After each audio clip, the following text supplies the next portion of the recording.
Olá pessoal, tudo bem? Sejam todos bem-vindos a mais esse vídeo. Desde semana passada eu tenho pensado sobre o assunto que eu trago aqui para discutir com vocês hoje, que é esse tal desse racismo estrutural como conceito que, no meu entender, atualiza o bom e velho conceito marxista de luta de classes, tá? Eu vou explicar para vocês que esse conceito de racismo estrutural eu acho que ele é problemático porque ele isenta algumas classes, alguns grupos que não podem ser separados porque somos todos seres humanos, de uma certa responsabilidade quanto à sua eventual capacidade de praticar a injustiça. Tá? Se você é de esquerda, eu gostaria que você também me acompanhasse para você compreender quais são os motivos reais pelos quais muitos conservadores, quando eles ouvem a definição desse conceito que agora está na moda de racismo estrutural, eles têm um pezinho atrás, tá? Eu vou expor para vocês todos a razão da nossa desconfiança, a razão da minha desconfiança e, mais do que tudo, mostrar por que esse conceito nos parece tão perigoso. O objetivo desse vídeo é de esclarecimento. Lembrando que esse assunto todo veio à tona por causa do assassinato do Moise e da maneira como toda a mídia, de modo coordenado, começou a manifestar, né, um certo pesar de uma forma padronizada. E aí, desde quarta-feira, né, da semana passada, me ocorreu que o Moise seria o George Floyd da esquerda. Na verdade, esse é ano eleitoral, né? E o caso de George Floyd, vocês lembram que aconteceu um assassinato? E o grupo Black Lives Matter aproveitou para fazer uma série de manifestações e aquilo foi imenso, foi enorme, etc. Foi algo da nova esquerda, né, da New Left dos Estados Unidos, foi algo coordenado e a imprensa deu vazão. E aí se criou a impressão de que aquilo era uma comoção nacional, né? Mas a gente nunca vai saber se era uma comoção nacional, porque todas essas estratégias de ampliar a visibilidade de um movimento específico, elas foram muito bem estudadas, né? Então, todas ali descritas no livrinho chamado Bela Baderna, que eu já indiquei aqui. E assim, é um livro escrito por esquerdistas, para ensinar táticas de chamar a atenção com poucos recursos, né? E esse caso do George Floyd, ele recorre assim, a vários expedientes que vocês vão encontrar no livro. Desde então eu tenho falado, putz, vamos criar um George Floyd brasileiro. E é difícil de pegar aqui, né? Porque aqui a gente não tem um histórico de racismo pesado como foi nos Estados Unidos. Vamos lembrar que nos Estados Unidos a gente tinha segregação, de um apartheid ali, a gente tinha, os negros tinham que sentar no banco de trás do ônibus, né? Alguns lugares eles podiam entrar, outros não, tudo era separado. Então, assim, quando a gente fala desse tipo de contexto, realmente a gente vai falar de racismo, você sensibiliza muitas pessoas, porque historicamente a gente tinha políticas, a gente tinha legislação, a gente tinha regras na sociedade que tinham por objetivo deixar muito claro que brancos e negros não pertenciam à mesma família, né? Não eram seres da mesma classe. Isso aconteceu nos Estados Unidos, isso aconteceu na Austrália com os aborígenes, não com os negros de maneira bem pesada. Então, assim, excluir um grupo da sociedade com base na sua aparência física é algo que existe. Excluir com base na sua procedência também existe. Mas o que interessa realmente é a gente compreender o que tem de comum nesse movimento, né, de jogar para escanteio um grupo de seres humanos usando justificativas cientificistas, né, enfim, todas elas são falsárias.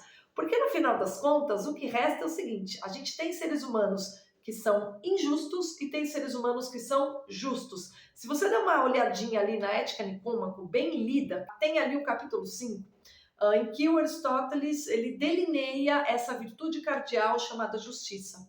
E ele deixa muito claro que ela é o pilar básico da política. Por quê? Porque nós, quando somos amigos de alguém, quando amamos alguém, vamos fazer tudo para essa pessoa. E vamos fazer espontaneamente o bem para essa pessoa. Agora, e quantas pessoas que a gente não gosta? De quem a gente não gosta? Quantas pessoas com quem nós não temos afinidade? O que a gente pode fazer por elas de melhor? Ser justo, tá?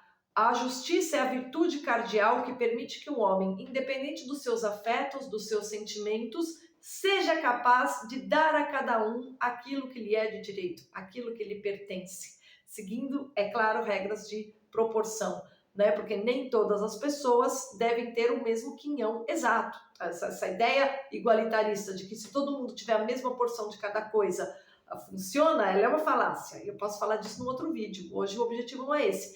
Mas a questão é que a virtude cardeal da justiça é aquela, segundo Aristóteles, que permite estabilidade social, é aquela que permite uma comunidade, é aquela que está na base daquilo que a gente chama de política, né? Justamente porque é o que faz com que um homem sirva de exemplo, né? Justamente por ser capaz de praticar justiça e diga para os outros homens, veja, nós não amamos todos os homens, nem todos são nossos amigos, mas nós podemos conviver em paz, agindo dessa forma, sendo justos, dando a cada um o que é seu, reconhecendo a cada um o que lhe é de direito, tá? E essa é a virtude cardeal. Quando alguém mata o outro brutalmente, quando aconteceu com Moisés, basicamente, tá? Se você for ver fundamentalmente, o que é que ele está fazendo? Ele está colocando o seu ímpeto, né, acima do direito fundamental à vida e à existência daquele ser que ele está matando. Então, basicamente, é um ato de grotesca e violenta injustiça.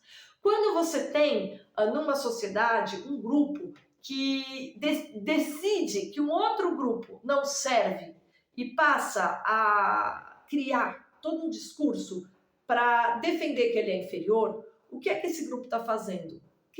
Estabelecendo uma relação de poder em que esse grupo deve ser extirpado. E você sabe mais ou menos como alguns ministros aí fazem com os conservadores, por incrível que pareça. O que os conservadores...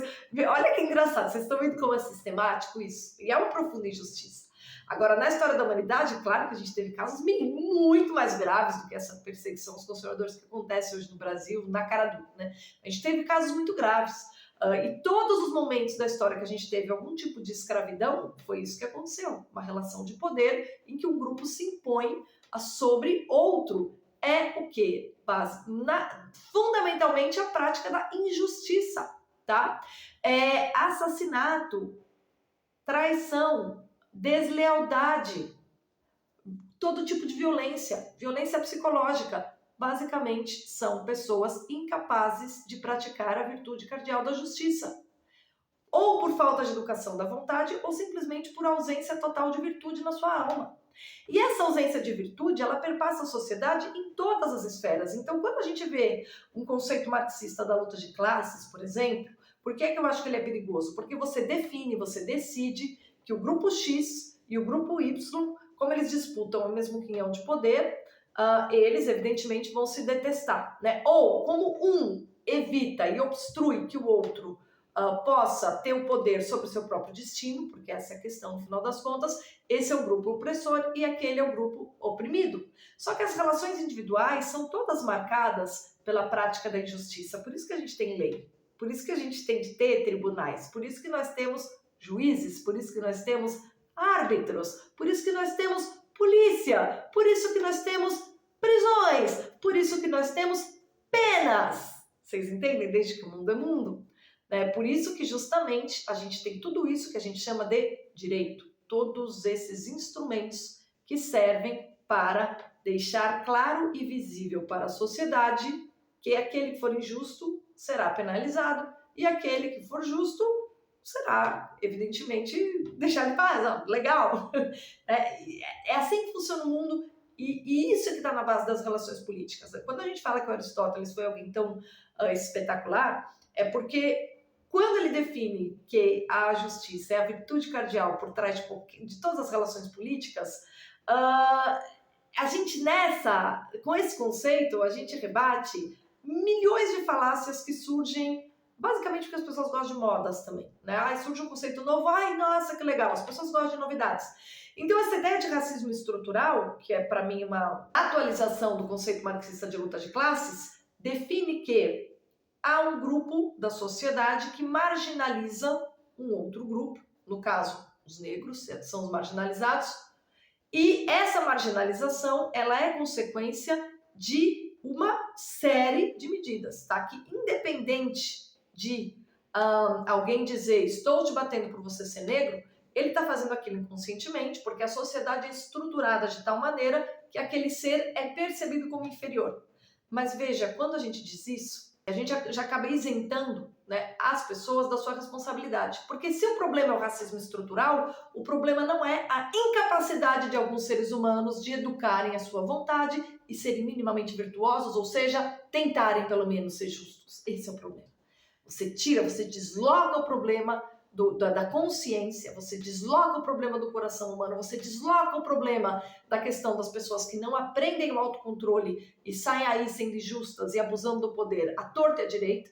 Você desloca para um conceito. Então, quando você fala que o problema é a luta de classes, você está dizendo que o problema é a disparidade econômica entre os seres humanos e não a inclinação humana para a injustiça. Isso é grave, porque a gente esquece de analisar o quanto que a inclinação humana para a injustiça, ela cria as piores situações sociais possíveis, e essas piores situações sociais possíveis são sim fruto da falta de disciplina do ser humano quanto uma educação para a virtude. É possível se educar para ser virtuoso. Ninguém nasce virtuoso. Ninguém nasce. Os santos, talvez. Mas, em geral, as pessoas não nascem, elas aprendem.